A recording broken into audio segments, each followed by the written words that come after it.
Saya masih ingat pesanan Pak Zaini, berkali-kali beliau bilang saya, agama yang masuk negara enggak konflik itu diantaranya paling spesial itu Indonesia. Karena para wali ini mendampingi kultur daerahnya, tapi tidak benturan. Misalnya kalau orang Jawa dulu pakai sesajen di sawah-sawah, katanya dimakan penunggunya. Ya penunggunya sawah itu kalau dulu ya pikirannya itu makhluk gaib. Di era modern ya penunggunya itu ya kambing, ayam itu. Jadi ya memang yang makan itu akhirnya. Tapi dulu itu aneh, diistilahkan dimakan penunggunya. Kalimat penunggu itu apa ya gak jelas, apa dengan tanda petik, apa penunggu betul gak jelas. Wali-wali datang tidak mengkafirkan itu, tapi terus dirubah jadi sedekah ke tetangga-tangga. Jadi kultur itu enggak dilawan, tapi cukup diubah. Jadi makani demit menjadi sedekah ke tetangga. Nah cerita kurban juga seperti itu. Dulu tokoh-tokoh Quraisy, penunggu Ka'bah, itu dulu sudah ndak tauhid, sudah musyrik kalau dalam bahasa agama. Itu di mana-mana termasuk kebutuhan pokok manusia itu kalau kumpul-kumpul itu makan-makan. Itu mulai dulu. Terus korbannya itu ya pasti perempuan mulai dulu. Jadi hanya bagian masak, boleh makan nanti ngenteni luyan itu, ngenteni bekas-bekasnya. Sehingga yang nyortir Abu Jahal CS itu. Jadi yang kurban harus hewannya bagus, spesial, bahkan nggak boleh dikawinkan. Hewan yang mau dikorbankan itu nggak boleh dikawinkan, nggak boleh pernah dikendarai, nggak boleh pernah dipakai bajak sawah dan sebagainya. Semuanya serba spesial. Nanti dikorbankan di Ka'bah, yang dijual Ka'bah. Nah pertanyaannya, Ka'bah ini nggak pemakan daging, yang untung ya ketua-ketuanya ini, karena Ka'bah tidak doyan daging. Dan itu ya di atas namakan Allah, ini demi taqarrub ila Allah, demi. Sehingga mereka bilang wa qalu hadhihi an'amu wa harsun hijrul la yat'amuha illa man nasa'u bi za'mihim. Ini hewan kurban harus spesial dan yang berhak makan hanya orang-orang spesial, yaitu para penunggu Ka'bah, para sadanatul bait. Tapi karena mereka sudah tidak benar, tidak jujur, Islam mau merubah tradisi itu. Tapi kalau tradisi itu dirubah, maka Islam akan terkenal pelit karena dari acara makan-makan menjadi tidak ada makan-makan. Jadi kadang kebenaran itu harus diganti dengan sesuatu yang tidak ekstrim, karena tadi dari acara makan-makan menjadi sama sekali nggak makan-makan. Maka terus diganti oleh Islam dengan kalimat udhiyah, dengan kata kurban. Nah kenapa itu harus terjadi? Karena kurban itu sebetulnya syariatnya Nabi Ibrahim, di mana orang Mekah itu memang turunan Nabi Ibrahim, sehingga sisa-sisa makan-makannya masih. Cuma mulai ada melenceng, ada sesajen, ada khurafat, ada bid'ah. Kemudian itu mulai masalah. Terus Rasulullah Muhammad SAW datang ingin benahi itu. Tapi yang dibenahi adalah menghilangkan kemusyrikannya, bukan makan-makannya. Akhirnya diganti oleh udhiyah.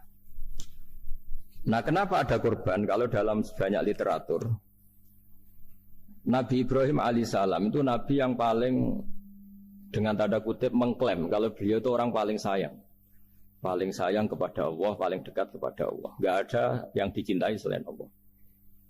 Beliau memaklumatkan itu baik secara lisan maupun di gemuruh hatinya, di bisikan hatinya, di detak jantungnya, pikirannya seperti itu.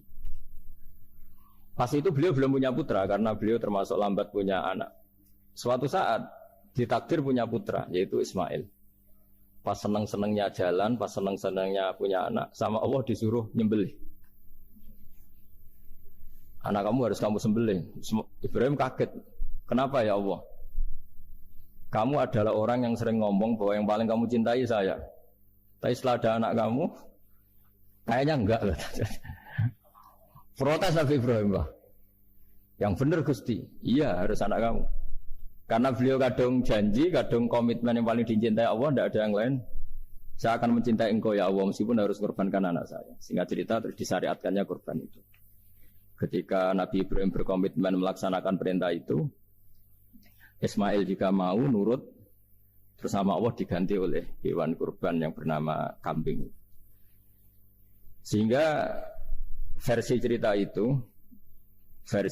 itu bahwa Allah akan maklumi ketika orang mencintai Allah secara serius, bersamaan dengan itu orang juga mencintai anaknya dengan proporsi masing-masing. Itu di khazanah-khazanah yang saya baca. Versi kedua, tapi ini nanti nggak perlu dipertanyakan. Nanti kalau UGM tanya, itu versi yang paling baik, yang paling benar gimana? Yang tanya juga bid'ah, yang jawab juga bid'ah nanti. Karena itu wilayah yang kadung terjadi. Jadi kalau dalam ilmu hadis itu, kalau kadung terjadi, kamu unggulkan yang mana, tetap saja yang terjadi hanya satu, mau kelewat. Beda dengan istihad solusi. Karena mau terjadi ya kita uji coba. Kalau nggak cocok yang A ya cocok alternatif B, alternatif C. Kalau sudah kelewat, mau gimana? Kalau salah ya salah aja kan. Versi kedua begini. Semoga versi kedua ini yang benar. Kalau ini benar, keren. Nabi Ibrahim itu memaklumatkan diri. Kalau dalam bahasa Arab itu iddia. Iddia itu mengklaim bahwa dia adalah orang yang paling sayang terhadap makhluk Allah, semua hamba Allah. Terus beliau diterbangkan ke langit. Ya karena UGM ini lembaga akademik, nanti saya baca teksnya. Kalau bahasa Arabnya itu takbirnya. Diterbangkan ke langit, ke alam malakut. Ya tidak usah ditanyakan, tanya terbang gimana, nanti ribet nanti itu. Setelah diterbangkan di langit, wa kadzalika nuri Ibrahim malakutas samawati wal ardh, diperkenalkan alam langit, terus dipertontonkan. Itu ada sekian hamba Allah yang nyabu, yang ngefly, yang dugem, pokoknya yang maksiat-maksiat itu. Ibrahim ditanya sama Allah, gimana itu mereka menurut kamu? Damirhum, habisi saja Allah. Mereka makan rezekimu, hidup di bumimu, tapi mereka tidak mengindahkan engkau. Matikan saja. Sama Allah diturutin. Jalan-jalan lagi sampai 3 kali peristiwa tempat-tempat maksiat itu dihabisin sama Nabi Ibrahim. Beliau minta sama Allah supaya itu dihabisin. Singkat cerita, terus beliau diturunkan sama Allah. Setelah diturunkan, ya Allah tidak jawab, tidak apa. Allah itu punya sunnah, punya tradisi. Dengan nabinya itu tidak jawab. Suatu saat Nabi Ibrahim disuruh bunuh anaknya, disuruh nyembelih. Protes kan? Huwa samratu fuadi. Ini kekasih saya, putra saya. Kenapa engkau nyuruh membunuh? Terus kata Allah, kamu tidak ingat di malam kamu saya mi'rajkan melihat hamba-hambaku, dan itu yang bikin aku, dan saya cinta sama mereka yang bikin saya. Kamu enak saja minta dibunuh. Sengkerian gantian saya yang minta, kamu tidak nurutin gitu. Kamu pas minta saya tidak tak pikir, langsung tak turutin. Kenapa saya yang sekarang minta kamu mikir gitu. Tapi huwa samratu fuadi, itu buah hati saya. Dan memangnya makhluk-makhluk itu makhluk siapa? Saya yang bikin. Kamu enak saja nyuruh bunuh. Nah semenjak itu jadi kearifan kita. Makanya Mbak Ova ini kalau guyonan di dunia kiai, kalau ada majikan bentak pembantunya yang salah meletakkan piring atau gelas, pasti cara berpikir mesti pembantunya tidak cantik. Karena kalau salah tok kok dia cantik, itu mesti mikir. Nggak bisa orang bentak orang cantik gitu. Jadi sama, misalnya saya janjian sama Gus Fikar ya. Janjian, Gus datang hari Senin gini-gini, ternyata beliau nggak datang. Kalau saya tidak punya utang, tidak atasan saya pasti marah. Sudah janji kok gini-gini. Saya bisa marah itu sebetulnya sebabnya itu 2. Saya kecewa dan dia tidak punya jasa. Tapi yang diomongkan hanya, wah, kamu khulful wa'di apa? Enggak tepat. Coba kalau ini atasan saya jadi dosen karena beliau misalnya. Saya punya utang beliau. Mbok nyulayani janji apa kan? Ya betul nopo-nopo kan.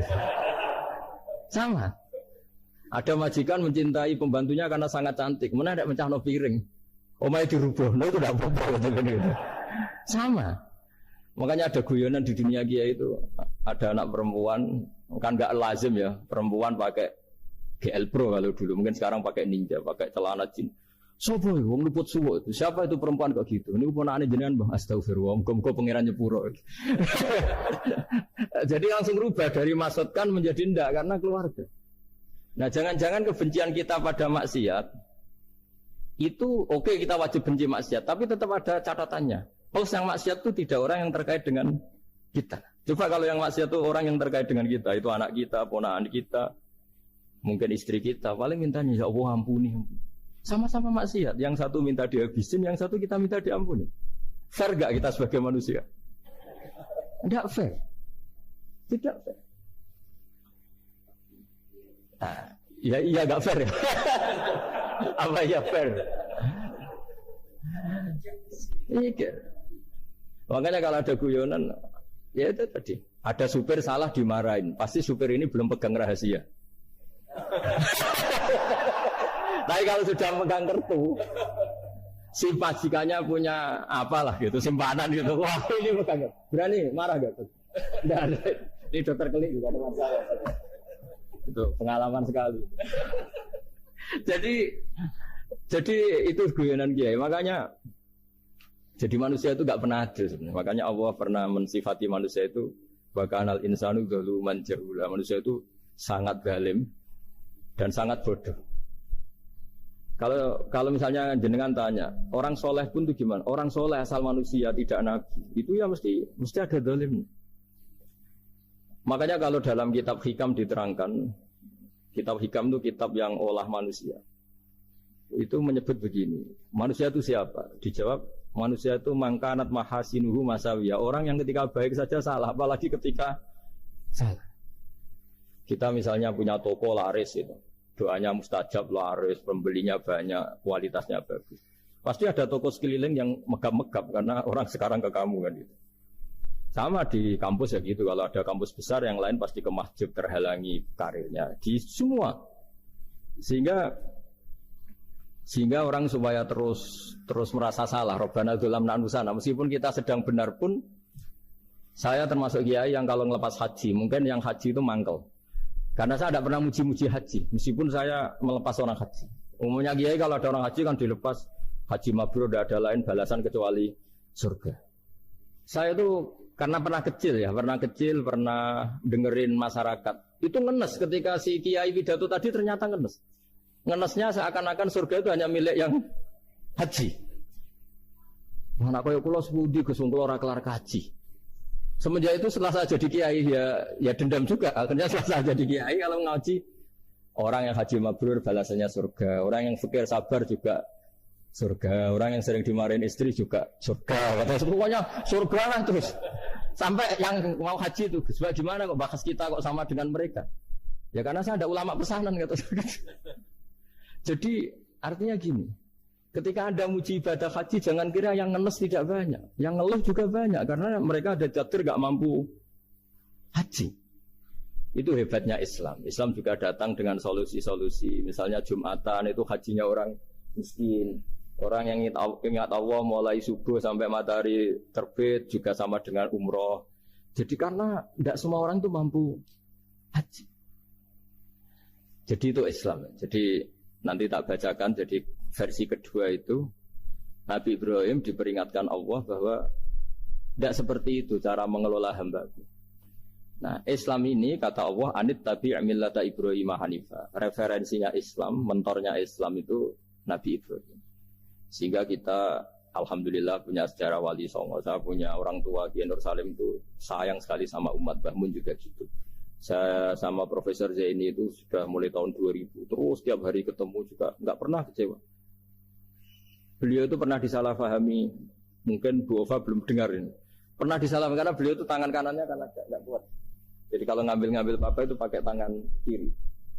Itu pernah disalahpahami ya, mungkin orang hasud karena tidak mengkonfirmasi langsung mengklaim beliau itu kiai profesor kalau apa-apa pakai tangan kiri. Kira-kira pertanyaan sunnah rasulnya mana kan gitu. Beliau itu ya hanya corong Jawa itu berambang, agak nangis tapi tidak sampai keluar air mata. Beliau bilang gini ke saya. Seharusnya gimana Mas Pak? Ya kalau Pak Zaini ingin jadi wali tidak usah menjelaskan. Kalau Pak Zaini ingin menjelaskan berarti ingin diakui makhluk. Tapi kalau nggak dijelaskan mereka salah paham terus. Tapi cepat jadi wali karena sudah mulai mengabaikan apa kata mereka.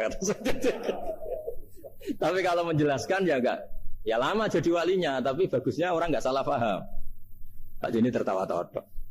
Jadi wali apa enggak? Jadi saya itu lama sekali sekamar dengan beliau ada di Badan Wakaf ya Mas Fajar ya. Badan Wakaf yang atas itu kan dulu tempatnya Pak Rektor kan kosong. Nah itu kita tempati sama Pak Zaini bertahun-tahun tiap hari diskusi. Dan nggak pernah ceritanya beliau itu penting. Karena seneng guyon, memang khasnya ulama itu seneng guyon. Kemarin saya ketemu Pak Kures, beliau cerita, saya ini punya idola Gus Pak. Kalau manggil saya Gus kadang ya Pak. Dulu beliau doktor filsafat, lama-lama jadi Syekhul Azhar. Itu kalau ke kuliah pakai bis, kata Pak Kures pakai bis. Suatu saat Di Al-Azhar itu kan beda dengan di yang lain ya, agak-agak modern. Si gurunya ini, beliau itu karena banyak yang berdiri, beliau duduk, ada perempuan berdiri, terus yang lelakinya berdiri, terus jatah duduknya dikasihkan perempuan. Perempuannya itu pakai pakaian yang agak minim, agak seksi lah, agak minim. Terus si Syekhul Azhar tadi saat itu belum Syekhul Azhar, punya 2 permen. Ini ceritanya Pak Kures punya 2 permen, terus yang satu sudah dibuka, yang satu masih bungkusan, masih ditawarkan. Silakan Mbak, kamu milih yang mana? Milih yang masih itu. Padahal bukanya itu supaya lebih gampang. Ternyata milih yang masih bungkusan. Kenapa Mbak? Ya ini lebih steril karena pakai bungkus. Oh iya. Itu pelajaran itu. Terus Pak Kures nantang saya. Gus Pak punya enggak cerita tandingan? Wah kalau saya kebalikannya Pak. Di kereta itu ada Cina. Enggak khitan ya. Ketemu sama kiai kampung. Kenapa khitan? Enggak khitan juga sama gini-gini gitu. Terus dikasih pisang. Terus dimakan, dikupas dulu. Kok udah langsung aja. Terus kata Pak Kures, nah ternyata sama Pak Zaini sama Pak Kures itu dibalik ke profesorannya. Ceritanya itu ya guyon terus. Karena memang agama ini itu kalau masalah kebenaran itu serius, tapi dibalik kebenaran ini yang perlu dicatat oleh semua yang mencintai agama ini, bahwa Allah itu tidak butuh taat kita. Dan Allah tidak akan gagal sebagai Tuhan karena maksiat kita. La tanfa'uhu ta'atuhum wa la tadurruhu maksiatuhum. Allah tidak akan ngefek ketika semua orang taat ya gak ngefek, semua orang maksiat juga gak ngefek. Karena Allah ini zat yang punya eksistensi sejati, sehingga hubungan kita dengan Allah itu tidak ngefek ke Allah, tapi ke kita sendiri. Sehingga mereka lebih rileks karena nggak merasa harus mati-matian bela Allah. Allah tetap Al-Qayyum, zat yang bisa berdiri sendiri. Sehingga di kitab-kitab itu ada bab namanya Mizahun Nabi, guyonan-guyonan Nabi. Itu ada babnya sampai di kitab Ihya, di kitab banyak lah gitu. Masyhur itu suatu saat ada orang sepuh sowan ke Nabi karena sudah sepuh. Beliau pamit, kira-kira jam segini pamit, ya Rasulullah saya mau pulang karena nanti kemalaman. Karena beliau jalan kaki yang orang sepuh. Kata Nabi, ya tenang saja di sini, nanti pulang kamu udah jalan kaki. La ahmilan naki alab ninakoh, nanti kamu tak naikkan anaknya unta. Pikirannya orang sepuh tadi namanya anak unta itu ya kecil. Wa ma fa'altu bibninako, apa yang bisa saya lakukan dengan anak unta? Sudah, tenang saja. Setelah beliau ngaji lama, ya dikasih unta tua itu. Silakan kamu bawa unta saya ini. Ini kan unta tua, ada anak unta. Ya meskipun tua ya anaknya unta. Ya, tapi cerita saja. Meskipun tua juga anaknya unta. Jadi agama itu rileks. Nabi Ibrahim, kembali lagi ya karena syariat Ibrahim. Nabi Ibrahim itu pernah minta supaya nyawanya itu diperpanjang. Karena umumnya orang itu kan ingin nyawa panjang, ingin umurnya panjang. Beliau yakin penting nyawa panjang, umur panjang. Allah tidak jawab gak apa. Suatu saat ada tamu, orangnya itu sepuh sekali. Nabi Ibrahim karena orang yang sangat menghormati tamu dikasih kurma, anggur. Itu setiap dimakan dikunyah meler lagi keluar. Karena sudah sepuh, nggak ada giginya, dikunyah keluar lagi. Itu jamnya Nabi Ibrahim, ya Allah, masuk lagi ke kamar, sholat lagi, mengcancel doa panjang umur. Katanya Ibrahim, oh jenengan jawab toh. Gitu. Artinya kalau ingin tua sekali ya nasib kamu kayak itu gitu. Jadi karena beliau tahu itu jawaban terus masuk kamar, oh jawab terus jenengan terus membatalkan doanya. Itu Nabi Ibrahim. Kalau orang sekarang enggak, dongo ngarani, ya tua ya tetap sehat, tetap wah itu. Itu lebih ribet itu. Iya, jadi karena doa itu kalau enggak diperjelas itu ya repot. Ini cerita. Supaya kita berislam itu ceria. Saya Mbah Mun itu meskipun kiai top, senengannya dia guyon, bapak saya. Tapi guyon itu ada yang wajib. Saya dulu itu janggal. Ini cerita ya, mungkin kalau di kampus-kampus umum agak asing, tapi ini cerita.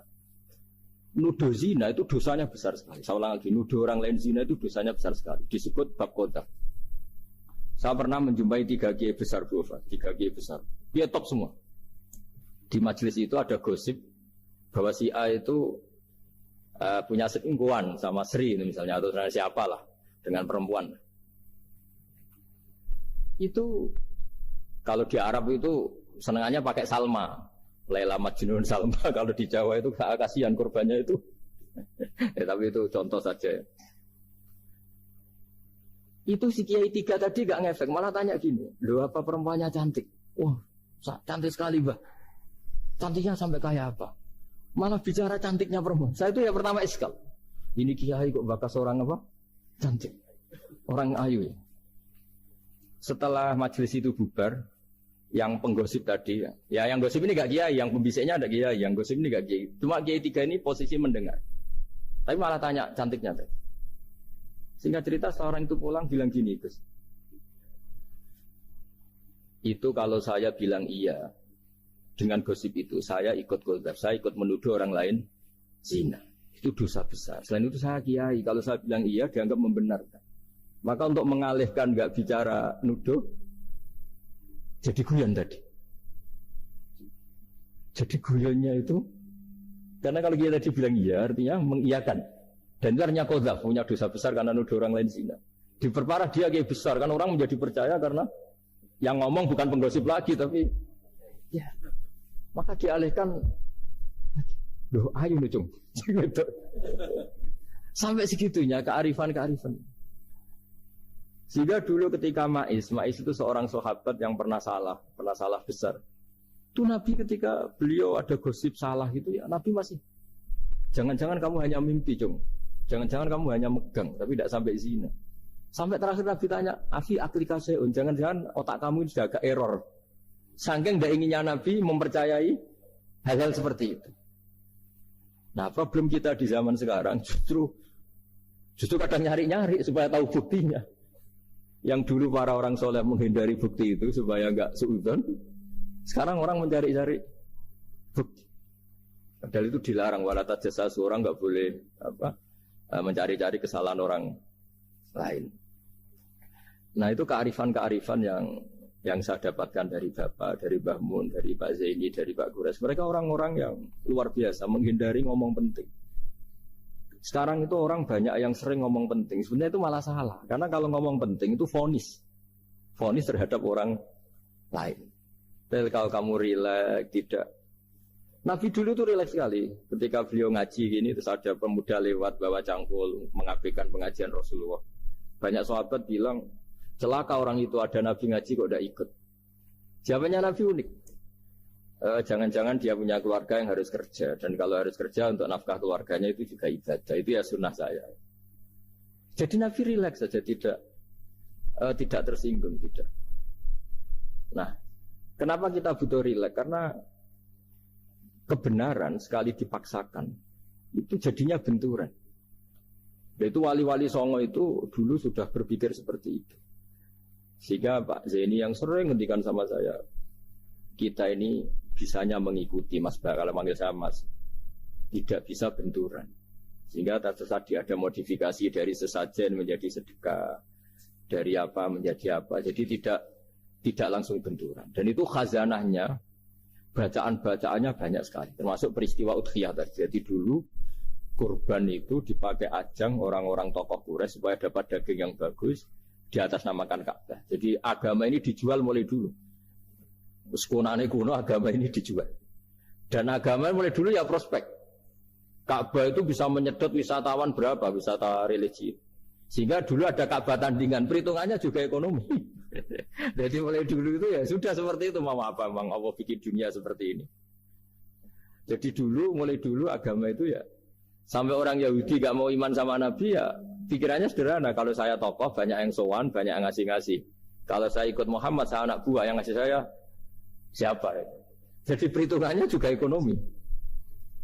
Jadi ketika Abraham mau bikin Ka'bah tandingan, itu perhitungannya juga ekonomi.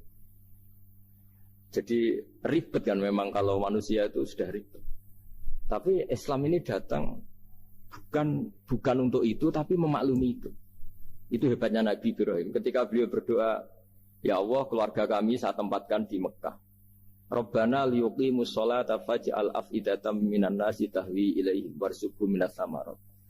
Cuma menurut Islam dibalik, ya Allah, kita ini ingin anak-anak kami ini bersujud kepada Engkau, ingin anak-anak kami ini melakukan sholat. Tapi mereka ini manusia yang untuk ketahanan hidupnya butuh makan, butuh rizki, butuh ekonomi. Maka tolong ekonominya dijaga ya. Jadi dibalik, demi sholat menjaga ekonomi. Jangan dengan demi ekonomi meninggalkan sholat. Jadi dibalik, jadi demi sholat menjaga ekonomi. Juga termasuk menjaga politik. Andai kan tidak ada orang Islam yang cakap politik, terutama yang soleh-soleh. Kemudian negara bikin aturan ala mereka. Sholat dianggap larangan, pengajian dianggap larangan, juga repot. Makanya mulai dulu kiai-kiai itu ya politik, karena nggak ingin negara ini diatur oleh orang yang anti sholat, anti agama. Karena kalau negara terserah yang sedang jabat, kemudian yang jabat tidak soleh, bisa nganggap maksiat-maksiat tidak ilegal, yang pengajian justru ilegal. Nah, di sini kenapa banyak orang-orang soleh dulu ya rata-rata ya berpolitik mulai sebelum kemerdekaan sampai setelah kemerdekaan. Jadi itu ada filosofinya. Nah, bahwa ada oknum-oknum yang tidak seperti itu ya monggo, itu oknum. Tapi sebetulnya awal-awalnya kenapa banyak orang soleh yang politik, karena nggak ingin negara ini dipimpin oleh orang-orang yang anti agama, anti kebaikan. Sehingga berkahnya apa? Berkahnya negara ini berkonstitusi secara Islami. Meskipun tidak negara Islam, tapi tadi hak-hak asasi manusia terjaga, hak belajar, hak beragama, hak ibadah. Coba bayangkan kalau kita jadi korut, Korea Utara kan pusing. Jadi, nah itu uniknya, lagi-lagi ini cerita uniknya. Itu mulai dulu itu tidak ada benturan. Ketika ada Masumi, ada Partai NU, ada macam-macam. Muhammadiyah datang di Jogja itu Mbah Ahmad Dahlan itu teman dekatnya Mbah Hasyim. Saya tahu banyak tentang, namanya dulu Darwis. Itu dulu ngajinya sama pernah buyut-buyut Qiyami di sini. Dulu ngaji Mbah Soleh Darat, Mbah Ahmad Dahlan sama siapa itu Mbah Hasyim. Ketika di Mekah yang Mbah Ahmad Dahlan ngaji Syekh Khotib Minangkabau itu ya sama Mbah Hasyim. Nah kebetulan Mbah Ahmad Dahlan hidup di Jogja yang zaman itu sudah khurafatnya kayak apa, karena ada sistem agama yang sangat, menurut beliau sangat jauh dari Islam yang murni. Terus beliau revolusinya seperti itu. Yang Mbah Hasyim tempat di Jombang. Nah itu kan murni ilmu sosial, murni muqtadul hal. Terus beliau punya metode yang berbeda, tapi nggak masalah, mulai dulu nggak masalah. Kemudian jadi kalau yang kadang-kadang memasalahkan tuh ya memang yang nggak tahu masalah. Sebenarnya dulu itu ya biasa aja, karena ya itu urusan metode, urusan. Saya teruskan masalah udhiyah. Jadi yang diceritakan Nabi Ibrahim tadi bahwa benci seseorang kita atasnamakan maksiat itu tidak segampang itu, karena jangan-jangan kebetulan yang maksiat itu keluarga kita. Apakah kita punya kebencian yang sama saat yang maksiat itu keluarga kita, atasan kita, teman kita? Ya kayak tadi. Kalau saya corong jauh dibelanjani janji, ada orang janji sama saya nggak tepat waktu, saya bisa marah, itu pasti sebabnya jelas. Itu bawaan saya nggak berjasa sama saya. Kalau kata dokter Kelik nggak cantik ya. Tapi kalau itu orang yang misalnya rektornya bilang, maaf ya saya tidak bisa datang hari ini, tidak apa-apa. Pasti manut itu. Atau yang nyelain dijanji kiai itu, coba ngurus itu teko itu. Ini betul apa-apa. Gayanya saja kita marah karena kulful wa'di apa, ingkar sama. Intinya Nabi Ibrahim itu, coba kalau yang maksiat itu anak kamu berharap saya ngasih tobat kan, bukan langsung tak habisin kan. Intinya Allah ingin bilang ke Nabi Ibrahim, andai kan yang maksiat itu anak kamu, ingin saya menghabisi apa tak kasih tobat? Ya kasih tobat ya. Ya seperti itu saya yang bikin. Maka di Al-Azhar sana, kalau cerita orang-orang alim itu masyhur. Ada tempat maksiat, mau dihabisin sama orang-orang yang sangat keras. Ketemu Syekh Mutawalli Syarawi, ditanya, andaikan mereka mati saat maksiat, itu mereka ke surga apa ke neraka? Ya ke neraka. Terus ditanya sama Syekh Mutawalli, kalau mereka ke neraka, akan ada dzalika muradan Nabi? Apa seperti itu yang digedaki Nabi, umatnya mati terus masuk neraka karena belum tobat? Tidak, Nabi inginnya mereka tobat dulu. Ya sudah, jangan dihabisi. Kamu berproses ikut mentobatkan mereka. Kebetulan ini mau mendengar. Jadi kita lunak, kita baik itu ya semuanya ingin Allahum yarjiun, semoga mereka kembali, mereka tukar. Bukan lunak dengan arti mengakui maksiat itu satu kebaikan, itu yang bahaya. Kalau lunak sampai mengakui itu apa maksiat itu kebaikan, itu bahaya. Tapi kita lunak karena kita ingin berproses untuk bertobat. Karena tadi kalau kita punya nurani itu mesti andai kan yang maksiat itu anak kita atau teman dekat kita atau orang yang berjasa sama kita, apa kita bisa tegas? Kira-kira gimana? Bisa kamu tegas sama anak kandung? Ditantang minggat saja pusing. Ya makanya terus ini saya baca teks aslinya ya supaya mungkin sebagian yang punya kitabnya atau memang punya tradisi akademik supaya mendengar ini. Saya baca ini versi yang kedua ini di kitab Hikam. Kitab Hikam juga termasuk kitab pegangan para kiai halaman 4 juz 2. Diredaksikan gini, waqat adzabahu ta'ala, ini masih tentang kurban. Waqat adzabahu ta'ala khalilahu Ibrahim fi ba'di mawatinihi al-azimah. Jadi Allah kalau dalam bahasa Arab memberi teguran itu namanya takdib. Makanya kalau orang nakal itu kalau orang Jawa bilang kurang ajar. Sebenarnya ajar itu kan tahun ajaran baru. Ajar itu kan barang baik. Ya kan disebut tahun ajaran baru. Pengajaran ajar itu kan barang baik. Jadi kalau kurang ajar berarti kurang baik. Itu bahasa Arabnya orang yang kurang ajar perlu diajari. Itu kalau orang Arab bilang ditakdib. Diwarai toto kromo, diadabkan. Jadi belum punya adab diadabkan. Itu udah, tapi tentu Nabi Ibrahim nggak sampai kurang ajar. Ini kan cerita bahasa ya. Jadi kalau sebenarnya ajar itu udah buru-buru kurang ajar, berarti orang ini kurang pelajaran, kurang. Tapi di Jawa itu agak salah kaprah. Kalau kurang ajar itu ekstrim. Misalnya duduk di meja itu disebut kurang ajar. Sebenarnya ada se-ekstrim itu. Saya teruskan ya. Terus wa 'allamahu kaifa yatakhallaqu bihadzal khuluqil karim inda tilaihi 'alal asrar. Terus disebutkan anak Ibrahim annahu arhamul khalqi qal farafa'ahu wa ta'ala hatta asyrafa 'ala ahli al-ardi. Nabi Ibrahim diterbangkan ke langit sehingga melihat di bumi yang maksiat-maksiat itu. Faqala ya rabbi damirhum, habisi saja. Terus faqala wa ana arhamu bi ibadi minka ya Ibrahim ihbit fala allahum yatubun wa yarjiun. Jadi setelah permintaannya semua dikabulkan, dihabisin sama Allah, terakhir cobalah kamu sekali-kali dakwah ke mereka. Kamu belum pernah dakwah kok tahu-tahu minta mereka dihabisin. Coba kamu dakwah, jangan-jangan mereka mau kembali. Nah terus sebagian cerita itu terus diteruskan ketika suatu saat Ibrahim akhirnya diminta menyembelih putranya. Inni arafil manami anni atfahu kafangdur madza tara falamma tashammara lidzalik wa akhadha sikin biyadihi qala Allahumma hadza waladi wa thamratu fuadi wa habbun nasi ilayya. Ya Allah, ini buah hatiku, ini orang paling saya cintai, kenapa engkau menyuruh ini supaya saya bunuh? Terus beliau dijawab sama Allah, ama ta'lamu anni rahimun bi ibadi kama anta syafiqun bi waladik. Fa idza sa'altani ihlaka 'abdi as'aluka dzabha waladik wahidan bi wahidin. Jadi kalau dulu kamu minta supaya hamba saya tak habisin karena maksiat, sekarang saya juga minta kamu menghabisi anak kamu. Tapi ini kan anak saya, sama itu hamba saya yang bikin juga saya. Nah semenjak itu Ibrahim dianggap sebagai bapak kasih sayang. Karena semenjak itu terus beliau orang yang paling sayang. Sampai ada 3 nabi yang menjadi metodenya Rasulullah SAW sebagai mentornya. Kalau Nabi Nuh melihat kemaksiatan langsung bilang, Rabbi la tadzar alal ardi minal kafirina dayyara, habisi semua ya Allah. Tapi kalau Nabi Ibrahim apa? Faman tabi'ani fa innahu minni wa man asani fa innaka ghafurur rahim. Orang yang ikut saya ya karuan kelompok saya, dan yang belum ikut semoga engkau mengampuni. Tentu lewat proses dakwah, lewat proses.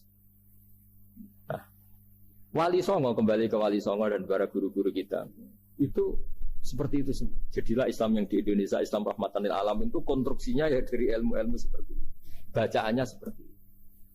Karena ternyata kita tegas tadi ujung-ujungnya karena itu tidak cantik, tidak atasan kita, tidak berjasa sama kita. Kamu kalau ada supir telat, supir kok telat datang kantor gitu, pasti supir itu belum pegang rahasia. Setelah pegang rahasia tak jamin aman itu supir telat. malah ngeri ya. Artinya manusia itu kayak apa ngeklaimnya tegas, disiplin, objektif. Kira-kira iya apa enggak? Enggak lah kayaknya ya. Ya pasti tadi.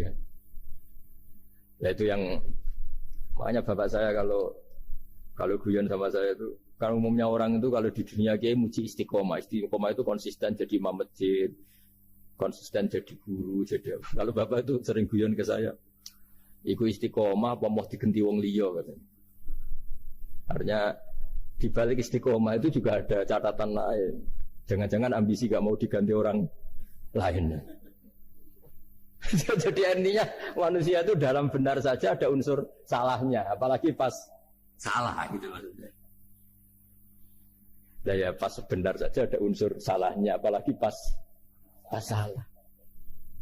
Itulah. Dengan sudut pandang seperti ini adalah orang terus gak gampang menghakimi orang lain. Karena manusia yang baik adalah cukup dia merasa aibnya banyak, salahnya banyak, kemudian itu menyibukkan dia dari mencari-cari aibnya orang lain. Makanya kalau dalam cerita Ibrahim alaihissalam, karena kurban itu identik dengan syariatnya Nabi Ibrahim. Ini saya punya catatan yang kemarin tak baca juga di Jakarta. Itu suatu saat Nabi Ibrahim itu didatangin orang Majusi dulu. Orang Majusi itu ya tidak beragama. Singkat cerita Nabi Ibrahim itu terkenal kaya dan suka menghormati tamu. Dulu tamu itu sangat penting dihormati karena dulu gak ada warung, terus padang pasir. Kalau sekarang itu ya wajib dihormati tapi tidak wajib-wajib banget. Karena biasanya sudah marung di mana-mana. Sudah marung di mobilnya bawa apa? Bekal. Kalau dulu di padang pasir, kalau tamu nggak dihormati bisa mati betul. Kadang 2 hari perjalanan itu nggak makan nggak apa karena di padang pasir warung nggak ada, nggak bisa ngopi-ngopi ya. Sehingga kalau menghormati tamu dulu itu pahalanya luar biasa ngasih makan itu. Kalau sekarang ya pahalanya biasa aja karena ya tamunya makannya ya biasa aja karena tidak yang duluan itu. Singkat cerita orang ini datang ke Ibrahim minta dikasih makan. Nabi Ibrahim mengatakan, kamu sarannya harus Islam dulu, kalau enggak katanya makan. Karena Ibrahim itu seorang nabi dan beliau komitmennya seperti itu. Si tamu tadi putus asa. Akhirnya wala itu ya sudah meninggalkan Ibrahim. Setelah beberapa jangkah, Allah bilang ke Nabi Ibrahim, orang itu umurnya berapa tadi bilang ke kamu? 50 tahun. Pernah enggak orang itu kelaparan? Kata Allah, enggak, baru ini kelaparan. Terus kata Allah, mundu khamsina sanatan nut'imuhu ala kufri. Falau nawal tahu lukmatan min ghairi antu talibahu bitahiri dinik lakana ahsan. Orang itu umurnya 50 tahun. Itu ya tak kasih makan padahal dia Majusi. Kamu baru diminta sehari saja minta sarannya Islam. Terus itu ada di kitab apa Ar-Risalah Al-Qusairiyah di halaman 262. Jadi cuma dulu itu motifnya semuanya agama, bukan atas nama demokrasi atau kebebasan beragama. Karena dulu itu orang dulu itu kan saking sayangnya Allah apa-apa konstitusinya ya perintah Allah. Dan ternyata perintah Allah seperti itu, akhirnya dipanggil. Kemana ya Majusi ke sini tak kasih makan. Dan Majusinya kan kaget. Ada apa? Kenapa kamu rubah? Ditegur Tuhan. Iya, ditegur Tuhan. Jadi dan alhamdulillah saking simpatiknya orang Majusi tadi akhirnya masuk Islam. Sama itu kan mirip orang Yahudiyah atau Yahudi itu yang tanahnya itu diambil ya sama Amr bin As untuk perluasan masjid di Mesir. Ya ketika lapor ke Sayyidina Umar, ngiranya itu kan dibenarkan perluasan masjid, ternyata Umar belain yang Yahudi. Iya, yang punya tanah harus dikembalikan tuh haknya. Jadi Islam itu menghormati hak kepemilikan meskipun itu milik non muslim. Jadi kata Allah, mut khamsina sanatan nut'imuhu ala kufri. Falau nawal tahu lukmatan min ghairi antu talibahu bitahiri din. Buat dikasih makan aja, tidak usah nyuruh ganti agama. Wong saya aja yang Tuhan ngasih makan dia sudah 50 tahun. Tambah syarat. Tambah syarat. Ya jadi ini cerita ya Bu Ufa. Jadi kita mungkin kenangan saya dengan Bapak, Bu Ufa dengan Profesor saya ini kebetulan teman dekat sekali sama saya dan hampir tiap hari saya ketemu, minimal 3 jam. tahun-tahun. Sampai kalau kehabisan cerita, akhirnya cerita keluarganya karena kesuwan belajar, karena akhirnya cerita keluarga. Maksud saya tadi ini saya cerita ini barang baik. Ketika beliau pernah ditahan karena aktivis dulu, itu pas mau lahirnya Bu Ova, terus beliau berdoa mati-matian, delalah dibebaskan. Beliau sempat nunggu kelahirannya Bu Ova ini, terus dinamai Aufa Amalia. Itu kalau dalam bahasa Arab itu Aufa itu Allah memenuhi apa yang saya angen-angen. Jadi itu ceritanya itu gitu. Jadi nama itu spontan aja ketika iya, jadi beliau itu aktivis dulu. Bukan di penjara karena korupsi atau kriminal, bukan karena aktivis. Karena kalau model sekarang Bu, kalau nggak dijelaskan detail ditahan karena aktivis. Nanti dikira ditahan karena yang lain. Ribet kan? Jadi ditahan karena beliau itu dulu aktivis, bukan karena. Ya, saya kira demikian.